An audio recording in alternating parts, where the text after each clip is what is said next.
За сайн байна эмчээ. Сайн уу? Яа. За ажил сайн уу? Ажил сайн. За манай Баянбаатар эмч маань хамрны мэс засалд орсон гэсэн хизээ орч уу? Яаж орч уу?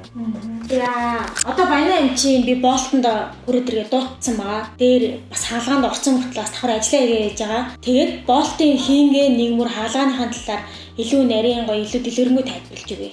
За. Окей. За. Эмилгийнхаа эмчилгээ ихэсэн дарахтаа хаалгаа ирэх гээд зогсож байна.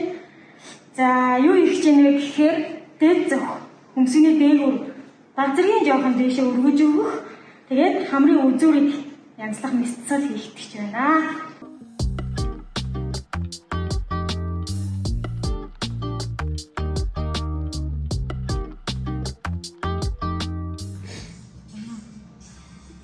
Янз болж яа.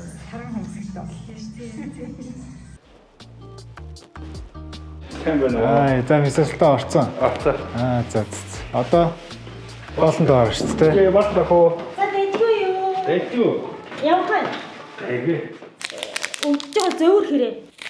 Өвдөлттэй батсан багтай. Аха.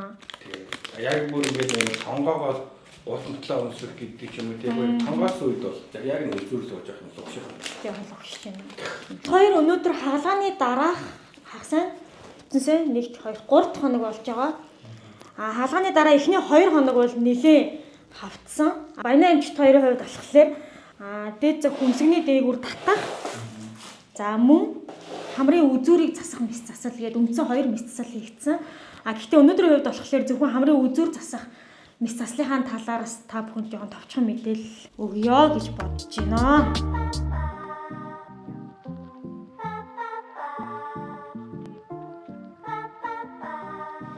За баяна эмчийн хувьд болохоор урдаас нь болон хажуу талаас нь харахад хамрын үзүүр хэсэг ийм доошоо унжуу юм нөгөө бүрэгдэн хэлбэртэй хамар гэж байдаг шүү дээ. Тийм унжуу хэлбэртэй байсан. Тэгээд бид хэд өөрсдөө баяна эмчтэйгээ ярилцчаад ямар хагалгаа хийх вэ гэдгийг зөвлөлдөж жагаад хамрын үзүүрийг өндөрлөх хамрын үзүүрийг босгох мэс засал хийгдсэн.